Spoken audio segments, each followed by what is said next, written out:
স্বাধীনতা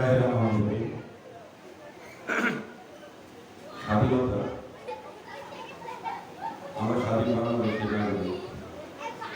একটি জাতীয় পতাকা আমাদের জাতীয় সত্তাকে কেমন বিশ্বে উন্মুক্ত করে দেয়। কয়েকদিন আগে হসপিটাল আসলাম, সৌদি আরবের পুলিশ দূর থেকেই পিছনে বাংলাদেশের পতাকাটা দেখলে হাসি দিয়ে বলে, হ্যাঁ বাংলাদেশে এই যে আমাকে বিশ্বের মাঝে বিশ্বের দরবারে বাংলাদেশ হিসেবে চিহ্নিত করে তুলেছে সেই পতাকা, এই স্বাধীনতা এবং এই পতাকা এমনি আসবে। এটা অর্জন করতে হয়েছে একটি মুক্তিযুদ্ধ, যে মুক্তিযুদ্ধে ৩০ লক্ষ মা ৩০ লক্ষ শহীদ হয়েছে, মা বোন নির্যাতন দিয়েছেন ২.৫ লক্ষ। আর এই স্বাধীনতা যুদ্ধ এমনি একটা যুদ্ধ সংগঠিত হয় না, এই যুদ্ধের পিছনে সংগঠনের দরকার আছে। জাতির জনক বঙ্গবন্ধু রহমানের নেতৃত্বে যে দলটি বাংলাদেশে স্বাধীনতা যুদ্ধের নেতৃত্ব দিয়েছিলেন, সেই দল বাংলাদেশ আওয়ামী লীগের ৭৭তম প্রতিষ্ঠা বার্ষিকী প্লাটিনাম বার্ষিকী আলোচনা সভা প্রতিষ্ঠান আওয়ার্ড নারায়ণগঞ্জ নাসিক এর উদ্যোগে আয়োজিত আলোচনা সভা সম্মানিত প্রধান অতিথি, আমাদের প্রান্তীয় নেতা, রাজপথে আমাদের রাজনীতির গুরুজন, নারায়ণগঞ্জ মহানগর আওয়ামী লীগের সুযোগ্য সভাপতি সাবেক আমাদের মাঝে উপস্থিত আছেন নারায়ণগঞ্জ মহানগর বন্দর থানার অন্যতম নেতা, হাজারো কর্মীর নয়নের মণি জনাব খান মাসুদ। খান মাসুদের নেতৃত্বে একটি বিশাল মিছিল আমাদের মাঝে উপস্থিত হয়েছে। আমরা খান মাসুদকে ধন্যবাদ জানাই। খান মাসুদকে মঞ্চে আসার অনুরোধ করছি।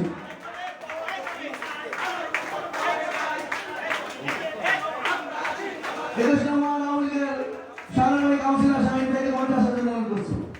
সুশৃঙ্খলভাবে আপনি একটু বসেন। সেই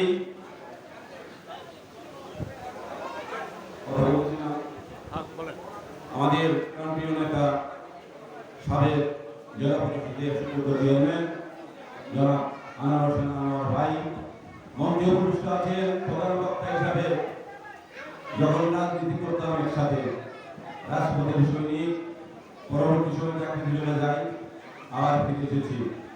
আমার বন্ধুবর অ্যাডভোকেট ফখরুল সাহা সহ সবার নাম বলতে গেলে অনেক সময় চলে যাবে। রাজনৈতিক নেতৃবৃন্দ যারা বসে আছেন এবং সামনে বসে আছেন এবং কর্মী যারা আছে, তাদের যারা আমার সামনে সকলের প্রতি আমার প্রাণ ঢালা অভিনন্দন, প্রাণ ঢালা সালাম, আসসালামু আলাইকুম ওয়া রাহমাতুল্লাহি ওয়া বারাকাতুহু। আমি ছোট্ট করে একটু কথা বলবো, একটু ইতিহাসের ছোট্ট করে বলবো।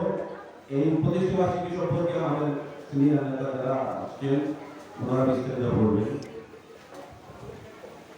এই ৯০ দশকের আগে একটা নারায়ণগঞ্জ জেলা ছাত্রলীগের একটা কমিটি হয়। এই কমিটির সভাপতি ছিলেন সাবেক নারায়ণগঞ্জ সুলতান কলেজের জিএস জাহাঙ্গীর ভাই এবং সেক্রেটারি ছিল হালিম সিকদার। মজার বিষয়, সেই কমিটিতে সিনিয়র সভাপতি হিসেবে সহসভাপতি হিসেবে আমাকে করা হয়। আমি জানতাম না মনির ভাইয়ের যুক্তবাসী উপলক্ষে তখন আমাদের অফিসটা ছিল ছোট্ট দোতলায়, অনেকেই জানেন, ছোট্ট টিপা একটা সিঁড়ি দিয়ে উঠতে। ওঠার পরে জাহাঙ্গীর ভাই আমাকে এইভাবে ইশারা দিয়েছে, আমার সাথে ছিল মনির ভাইয়ের ভাগিনা সেলিম। আমি ভাবছিলাম যে সেলিমকে মনে হয় ইশারা দিয়েছে, আমি জানি এখানে সেলিম। যখন জাহাঙ্গীর ভাই বক্তব্য দেন তখন উনি তার বক্তব্যে বললেন যে উপস্থিত আছেন নারায়ণগঞ্জ জেলা ছাত্রলীগের সিনিয়র সভাপতি অর্থ। আমি তো শুই না, মানে গতবার এটা বলার উদ্দেশ্য হলো এই, এখানে আমাদের অনেকের মধ্যে হতাশা আছে পদ সদস্য পদ পদবি নিয়ে। আপনি কাজ করে যান, দলকে সুসংগঠিত করুন, আপনার কর্মদক্ষতা পদই আপনাকে ঘুরিয়ে নিয়ে যাবে, পদই আপনাকে ঘুরিয়ে নিয়ে যাবে, আপনাকে পদ খুঁজতে হবে না। এটা আমি নিজেই প্রমাণ, আমি জানতে পারি না আসলে।